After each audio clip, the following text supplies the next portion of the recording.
Hi friends, so I hope all of you are doing wonderful, and I would like to congratulate you because you are among the pioneers who are helping ground 5D on Gaia on Earth.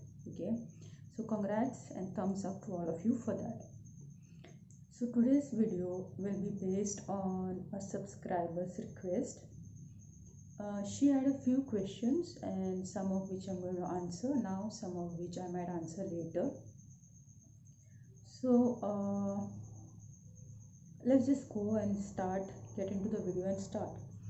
Okay, so first she asks me, how was my childhood spiritual practices? Because somewhere I have mentioned that I have been a spiritual person since a very young age. Okay, and that is basically the nature of the spiritual twin in a matrix twin and spiritual twin connection. Okay, so see, first let me make one thing clear for you.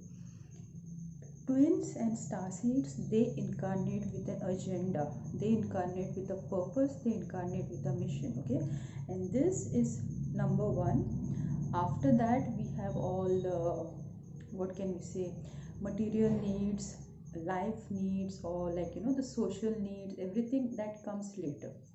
Okay, so the first thing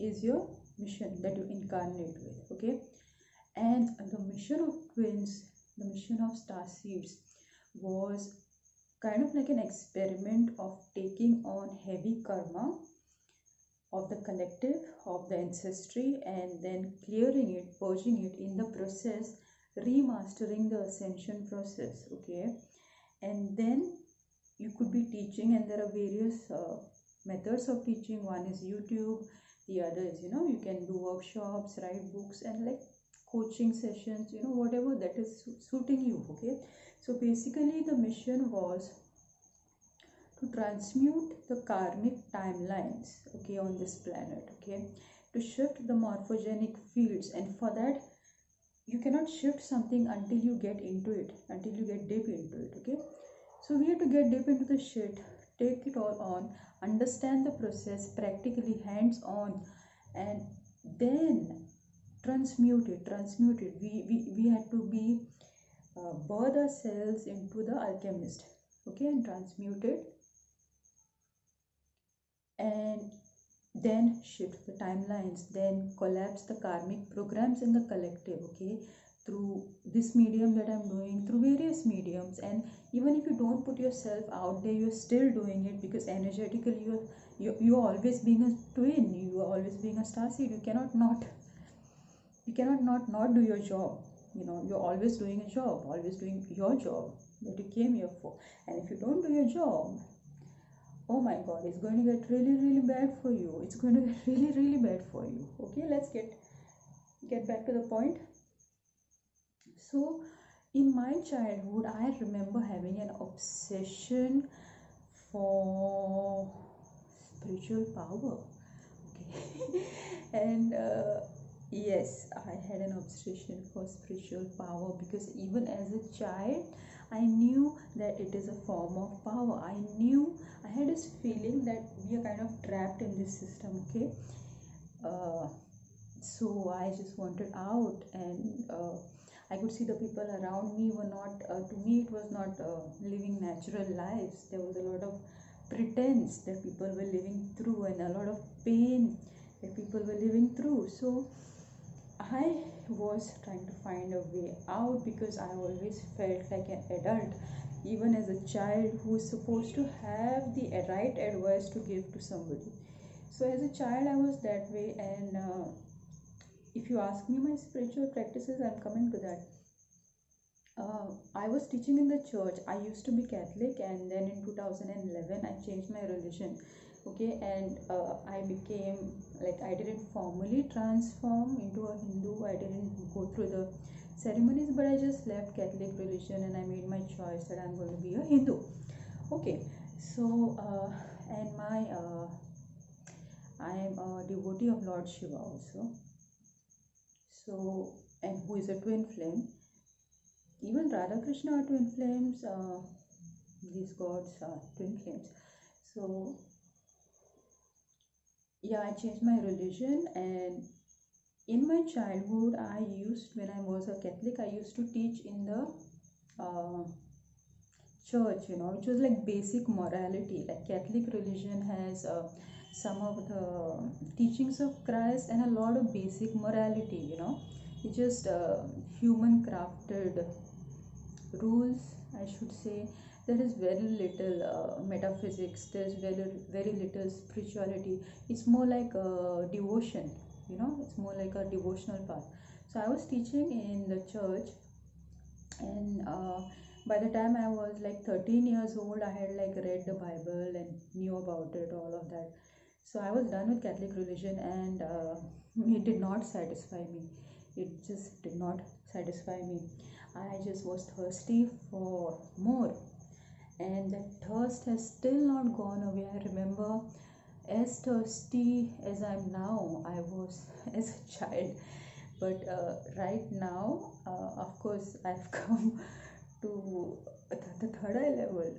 I've come to the third eye. It's not fully balanced, because when your third eye fully balances, then the soul merge process starts, where your twins' bodies merge into your bodies and you become this one being. Okay. And a lot of people talk about that stage, but that merging stage comes after the purging stage. Okay. So purging, in the sense, you have to purge your ancestral karma, then you have to purge your twins' ancestral karma. And when you arrive at 0 point, you are in 5D, you are out of the matrix, and that's where the soul merge happens again, and you become that one entity again. Okay. But there's a lot of karmic clearing, a lot of purge before that. So coming back to my childhood, I was basically just devouring whatever information that I could get through books. Okay. See, my path was not like I was taken under training under a particular guru, and then he put me through the 8 steps of yoga, the Ashtanga yoga, and then I attained Dhyan Samadhi. I didn't go through that process. I didn't receive any Shakti path from any physical guru, but my path was Gyan Yoga, finding enlightenment through the path of knowledge. So I kind of was devouring whatever information that I could get, and that time there was no YouTube, internet, so mostly I used to spend a lot of money, a lot of my savings on books, and also talking to people, any people that I could connect with, who could relate with me on that spiritual level. I used to not miss an opportunity. So that was my childhood, and I did not do any kind of spiritual practices in my childhood, except for doing a lot of inner work, because I used to be a very contemplative person. I used to write. Okay, I had a journal even as a child, uh, and nobody taught me this practice. I used to just do it on my own. It was kind of inbuilt. And I had that questioning mind. So if I would really analyze the things right to the bottom. Okay, so I would basically do self-analysis, what you say, that kind of a thing. And that was the only practice that I had. That was the only spiritual practice that I had in my childhood and my teenage years also. That's it. uh, and yeah, starseeds twins, they particularly choose very difficult families. Okay, they particularly choose very difficult families, because that gives them a very big opportunity to learn, grow, and transmute. It kind of gives them a very good idea of the matrix and all the issues that are going on in the matrix, and how they have to solve it. Okay. And you have to take on that kind of you have to take some amount of karma to incarnate into this physical 3D matrix. Okay. And if you're a twin, and if you're split like into masculine and feminine, that's a hell lot of karma. Okay. So that was basically my childhood, but I was always spiritually inclined. I didn't have any particular spiritual practices except and I was very fair in my mentality. I was always had that feeling that the one is all and the all is one, you know. I had that unity consciousness going on, so I never hurt anybody else. I don't remember uh, being deceitful, being passive aggressive, being, you know, uh, I never, yes, the practice, one practice that I had was I used to never project my issues on other people. You know, if I had an issue, I would analyze it and solve it within myself. I would never project my issues. Like, for example, if I used to not feel jealousy also. Yeah, I guess I was just having all those qualities, you know.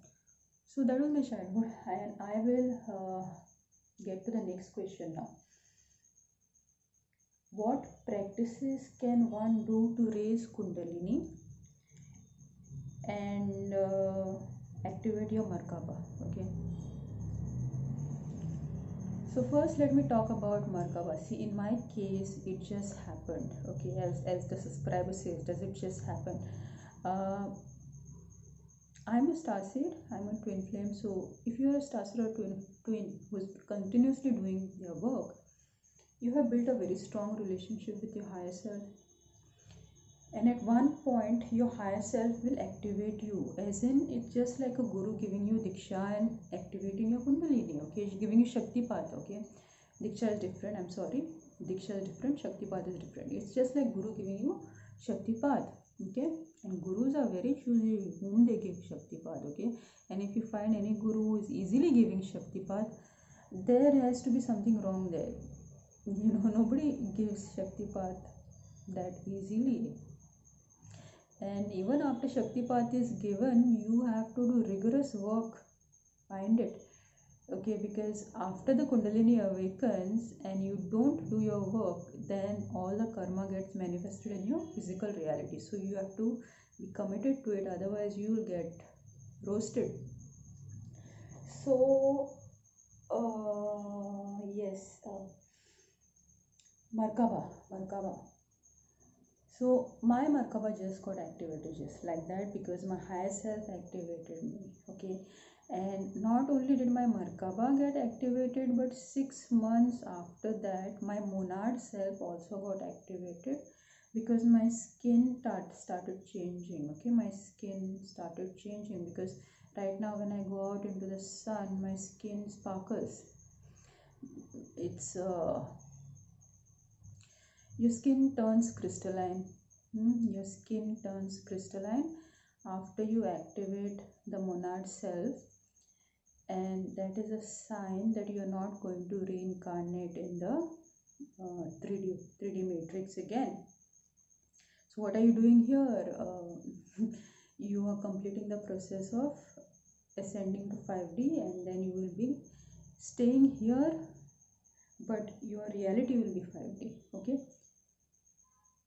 so my Markaba just got activated, and if you ask me the techniques of how to activate the Markaba, if I had those techniques, I would probably write about it, okay, or I would probably create a workshop on it or something like that.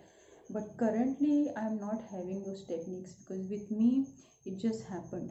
Okay, it was grace, it was divine grace. Just like out of grace, some people's Kundalini awakens, like that, out of grace, my Markaba activated, my monad self also activated, and I got Mukti. I'm done. My karmic stuff is over, and now whatever karma that I'm clearing is my twins. Okay, that's why I'm in a place where my twin lives. And before this, I was in Varanasi, where my twin suddenly out of the blue tells me that his ancestors are from Varanasi. Okay, and I was guided to go there and stay there for like 6 months. Okay, not knowing that my twin's ancestors are from Varanasi. So I was going to all the places where he has ancestral links. And this is where the final stage happens, where I am in right now, when all the karmic clearing will be getting over. So my Merkaba activated on my own, and I don't have the techniques, but I can suggest a book. It's called Flower of Life by Drunvalo Melchizedek. Okay, so you have, if you are interested in Merkaba activation, then you have to read Drunvalo. You have to read Drunvalo Melchizedek's, because the Melchizedek's have till today, they have all the ascension knowledge. Okay, they are the esoteric masters, they are the secret keepers. Okay, they have all this knowledge, and that's why they are known as Melchizedeks. Okay, and the ancient Egyptian kings and queens also used to be Melchizedeks. Okay, a lot of kings and queens used to be Melchizedeks. Okay, and they not only had the knowledge of ascension, but they used to ascend people. Okay, and even the chambers in the pyramid are supposed to be some sort of a ascension chambers, the king's chamber, the queen's chamber. These chambers in the pyramids, these were ascension chambers where they worked on your multidimensional body. Okay, they worked on your multidimensional body here. And even now in some parts of India, we have what are known as the pyramid masters. They use the pyramid shape to channel energy, and they have pyramids hanging in their house, and if you might have known about it, especially in Bangalore. I think they have their center called these are this pyramid, they call themselves the pyramid masters or something like that. I'm not sure, don't quote me on that name, because I've read about it some time back.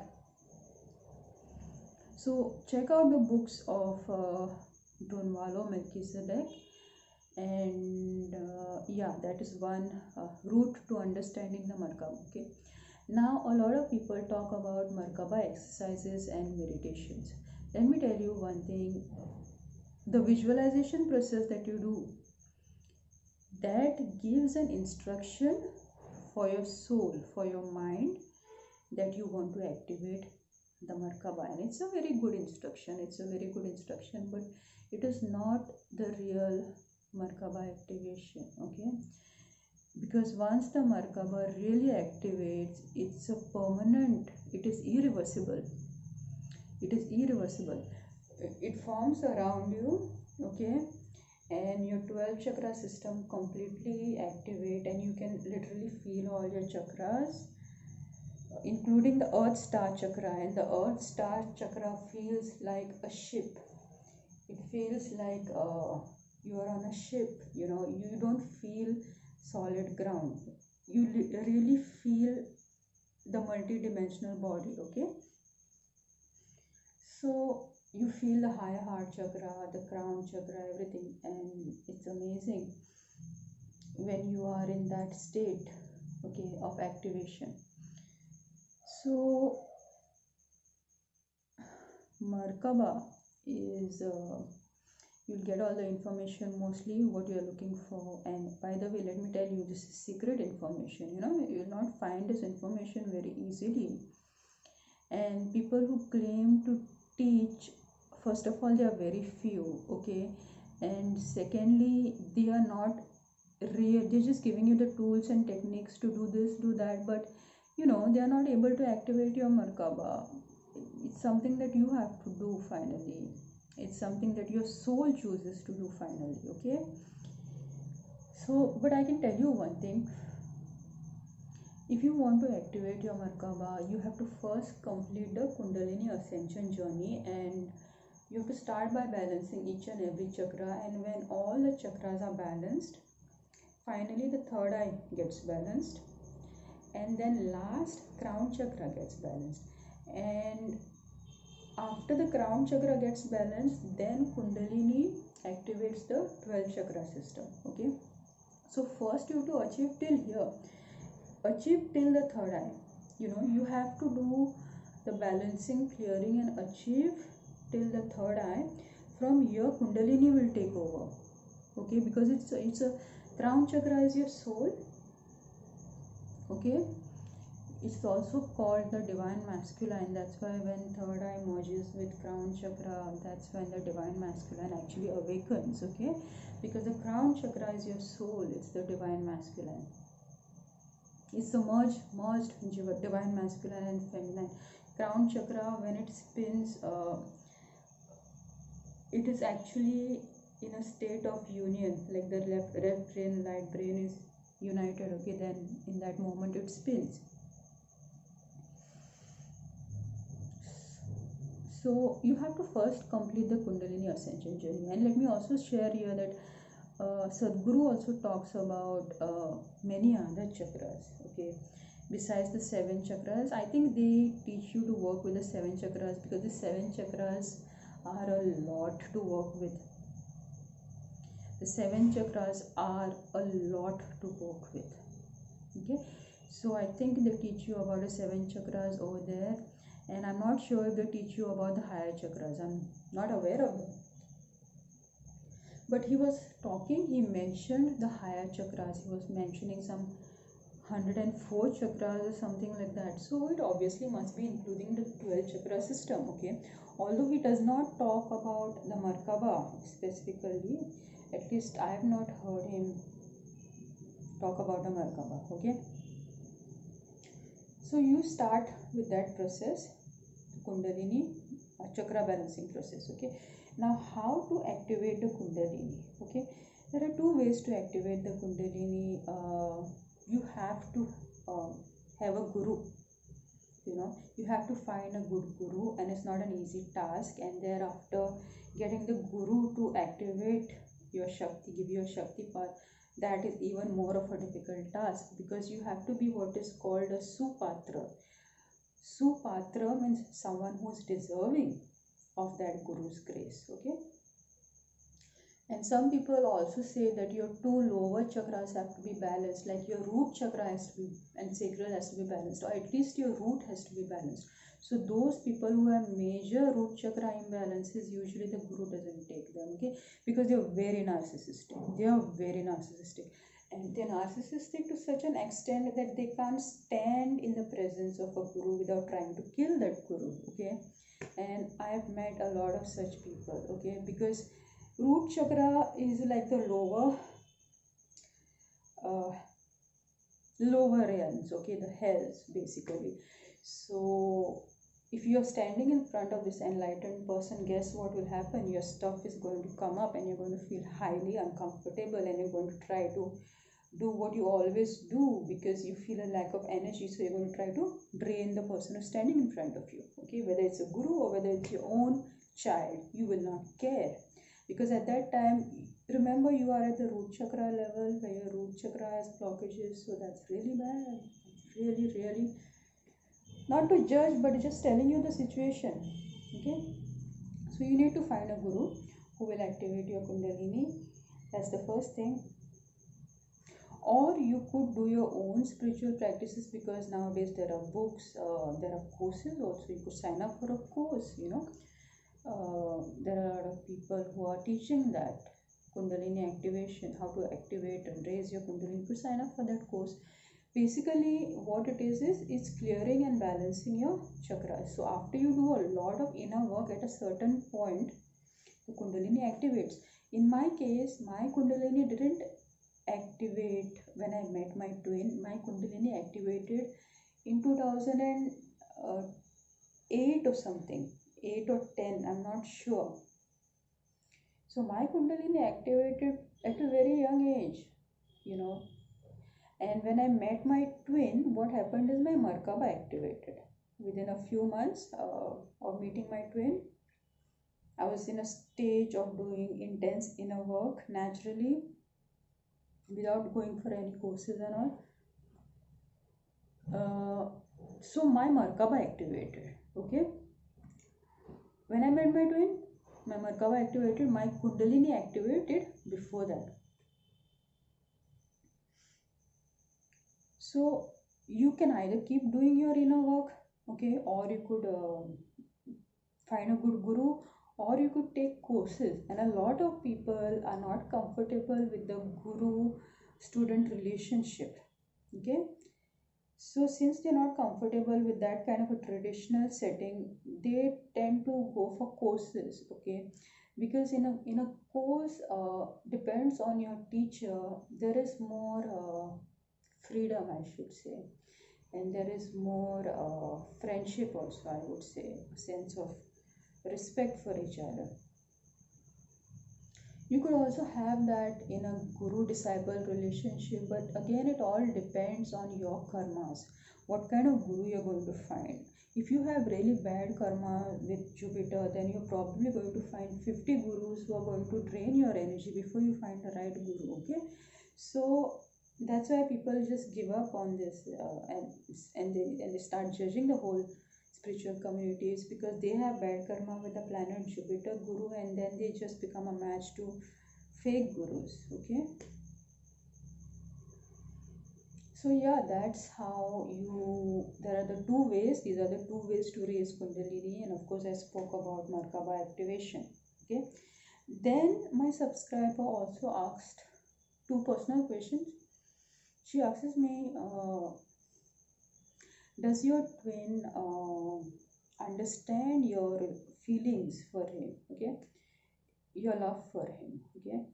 See, my twin is a very intelligent person, so, and he has this one personality that is very practical, and he has this other personality which he hides from his peers, his community, which is the spiritual personality, okay? He is very spiritual, just like me, because they mirror each other, right? Twin flames mirror each other. He has all the spiritual knowledge, he knows about twin flames, he knows about all the famous spiritual teachers, he is part of all the spiritual groups, but the thing is, they don't act on these things. Since they are the matrix twin, they stick with the rules of practical life, okay? So they're very very afraid of going against those set rules, okay? Because their priority is grounding, whereas your priority is ascension, so the priorities are different, okay? So they will take different decisions, you will take different decisions. And does my twin understand my feelings for him? Of course he does, okay? He understands my feelings for him. I remember on Mahashivratri he sent me a gift also, and he told me many times that he knows that I am his twin, because obviously he has also been given signs. He acknowledges my love, okay? And he also has deep love for me, okay? And how I can say with full guarantee that my twin has deep feelings for me is because when my kundalini was temporarily risen in my heart chakra, I could feel his emotions, okay? And it was around evening time, and suddenly I started feeling such deep emotions, you know. I never knew that a man was capable of such deep emotions, because the depth of emotion that my twin was feeling for me, I was feeling like I was drowning, okay? And when I was feeling those feelings, it was like for an hour or something that I was feeling his feelings, I was feeling his emotions, okay? And I just prayed to God that I don't want him to be feeling this way, I don't want him to be in this kind of a pain, okay? So yes, they see you, they understand you, and not only that, they feel deep emotions for you, but they don't allow themselves to function through their heart chakra. They will put their heart chakra aside and just take logical decisions, and they're very much the normal social structure, the normal whatever, that's why they're called the matrix twin. They will not want to go against the established structure. So yes, they do feel the emotions, but they just suppress it, okay? And they also have, a lot of matrix twins also have attachment trauma. Attachment trauma creates coping mechanisms inside them. So the coping mechanism that my twin functions through is addiction and prioritizing power in a relationship. So he has found himself a comfort zone, a karmic partner who gives all her power away, all her control away to him, and allows for his multiple relationship situation. So, see, they just want to ground, even if it is in a karmic relationship. That's what I mean by matrix twin. They just want to, they don't care about the emotions, they feel it. They don't care so much about grounding the spirituality. They know it, they read it, they are part of it in a certain way, but they never ground it. Okay, they never ground the love, they never ground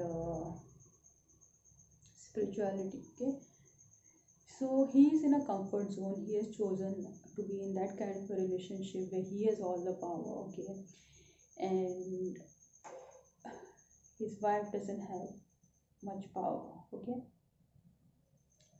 so this is how the matrix twin really operates. And another factor that I would like to say is, until the final merge happens of the third eye and the crown chakra, the matrix twin always pulls away from the spiritual twin. Okay, because there is a separation of the left brain and the right brain. The energy which is the right brain is not united with Shiva. Okay, so the Shakti is not flowing into the left brain. Okay, so Shiva and Shakti are not united. Only when the final stage happens, the matrix twin awakens and the runner chaser stops. Okay, actually, runner chaser stops at the third eye, where the chaser stops chasing, and I mean energetically. So the one person is balanced, chaser is balanced, divine feminine is balanced, stop chasing. So the runner chaser technically stops, but he is still running. Okay, the runner stops running at the end in the matrix twin flame connection. Okay, despite knowing everything. Okay, and despite having an understanding of spirituality, despite having an understanding of twin flames, despite having a knowing of the nature and emotions of his divine feminine. Okay, so yeah, this is how my twin feels for me, and he has a lot of respect for me. My twin has a lot of respect for me. Okay, and yes, he has behaved in narcissistic ways with me, but that is just because some issues were getting triggered between us and all of that. But basically, he respects me a lot for who I am. Okay,